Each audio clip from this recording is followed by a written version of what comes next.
I, 29F, dated a guy Joe, 30M, for 3 months before he left me to go back to his ex Kim, 30F.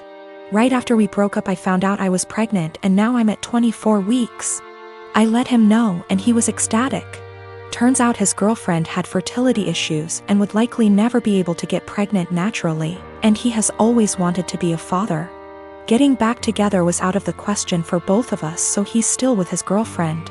Joe was only allowed at the initial appointment because of COVID-19, and we found out I was having twins.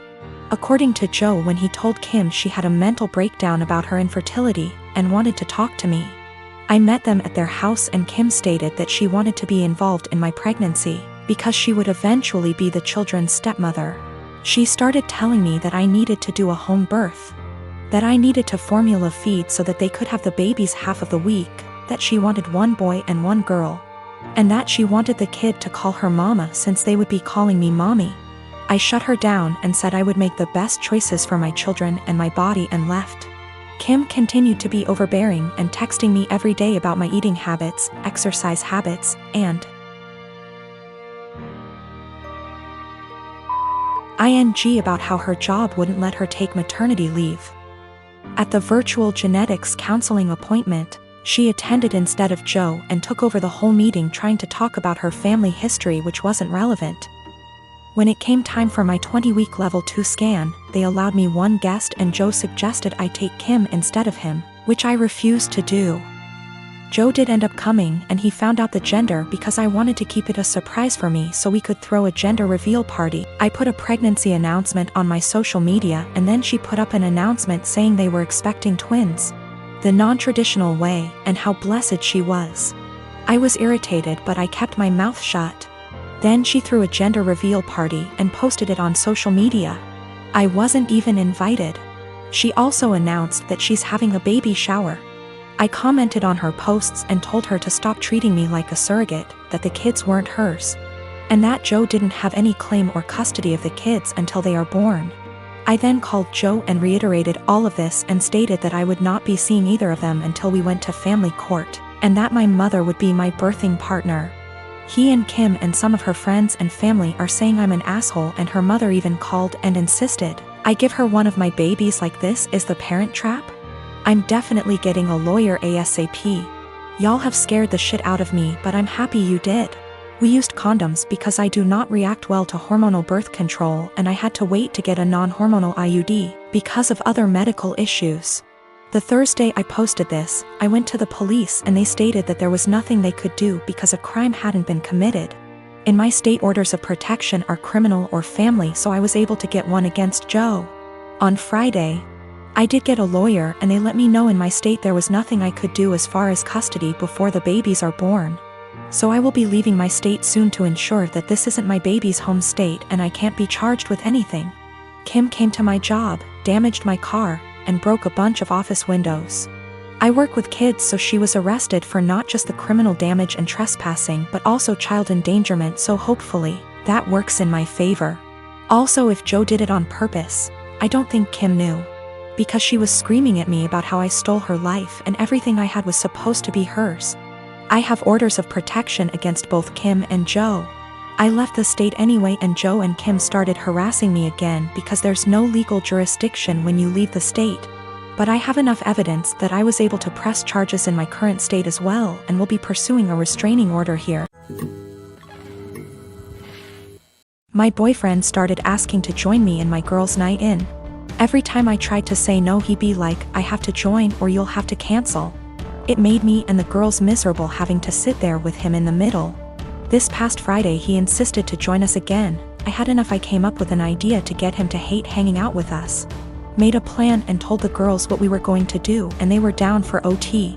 The girls came and my boyfriend immediately sat with us and started ruining our conversations by steering them towards him / his work / his achievement. So here's what I did. I started bringing up gross / embarrassing subjects and the girls were eating them up by talking about them in details. Subjects like sevcs, periods, his most sensitive spot, cramp diarrhea, hairy legs, fart getting trapped in the vulva and coming out the front, squeezing shit out of our faces, cramp diarrhea, dirty underwear, and again, cramp diarrhea. We talked about this stuff in boring details, like, I could feel his discomfort without even looking at him. But God, when I turned to see why he got quiet suddenly. He was getting red in the face, and had sweat all over his forehead. I bet he found himself unable to relate to thy's subject, thus couldn't take part in the conversation. He got up from the couch ready to head out. I looked at him and asked where he was going, and he was like, I just remembered that I have an important meeting with a guy in about 10 minutes and I have to go now. He rushed out telling us to have fun. The girls and I started laughing hysterically. He came home and berated me, saying I made him feel uncomfortable / sick with the horrible subjects I kept bringing. I said, what you talking about? This is the typical stuff girls talk about all the time, but he insisted I made him upset and caused him to leave. He declined to speak to me and been quiet since then. This is his apartment. He tells me who is and isn't allowed to come, and I thought this was fine since it's his place. Though I help with the bills, but he makes so much more as the head of security in his company, so that's that. I just can't believe how dense and blind I've been to his negative ways. He's still giving me the silent treatment, and I've decided it's just a lot to take. And so I'm temporarily moving in with one of the girls and will now be definitely reconsidering few things. I've always cleaned as I cook so that when it gets to the end of the meal, there's minimal mess. My husband is the opposite. When he cooks, it's like a bomb went off. I've encouraged him to clean as he cooks. And if we're doing a big meal / holiday meal together, I often make sure to assign him that role. Like most people, one of us cooks, the other one cleans up. I am the better cook, so I cook like 80% of the time. He gets an easy cleanup. I'm busier than usual at work, so he's had to step up. Whenever he's done, the kitchen is a mess. I don't even get how it happens. There will be oil splatters untouched, stuff drying to dishes, peels and meat. I'm not about to let food sit out overnight, so after I'm done eating I'll start the process and won't get to really relax much. Last week I asked if he could please try cleaning as he cooks. He told me the rule is one person cooks, the other person cleans. I said, I get that, but you're leaving me with a huge mess every night. He said, I just don't have the time to clean up when I'm focused on cooking, knowing full well I'll see him scrolling on his phone. I just got so fed up, so on Sunday I made a big pot of chili. I didn't clean up as I worked. When I was done, I served him, sat down, enjoyed a beer and dinner. When he finally went into the kitchen, he said, what the? Why is there such a mess? I said that I was too busy paying attention to the chili to clean up. I started to get ready for bed. He was like, You're just going to leave this here? And I said yes. He said he would have to wake up extra early to clean up and that he had to be at work earlier than usual, and was supposed to play a game with his friends later that night, so could I just clean up? I said no, I cooked, so he has to clean. 2 days later he's still pissy with me because he ended up not being able to game and told me that he didn't get enough sleep, and was exhausted at work. Not to be too snarky, but it's not like he's a surgeon, because I had to prove a point to him. I told him that nothing else seemed to get his attention, and I feel pretty justified.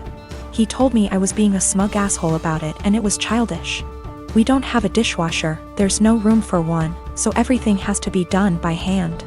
Additionally, doing the dishes means cleaning up the counters and stovetop and sweeping the floor, taking out the trash if need be.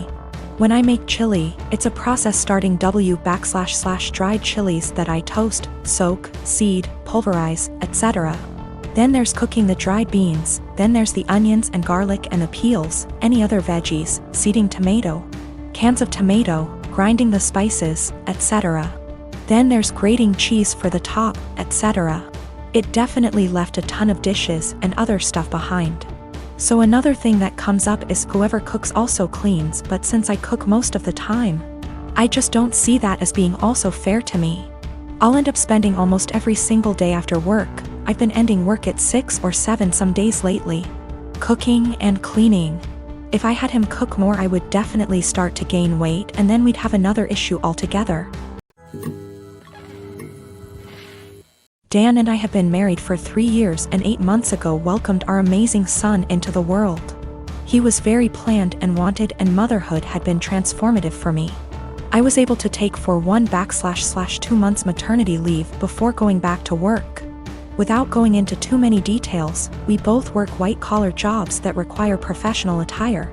A normal workday look for me is a skirt or pair of slacks, a silk blouse, pumps or boots depending on the weather. But always with a heel because I'm 5'0", maybe a blazer if I have a big meeting. Dan wears a suit almost every day. I also style my hair and do some makeup for work every day.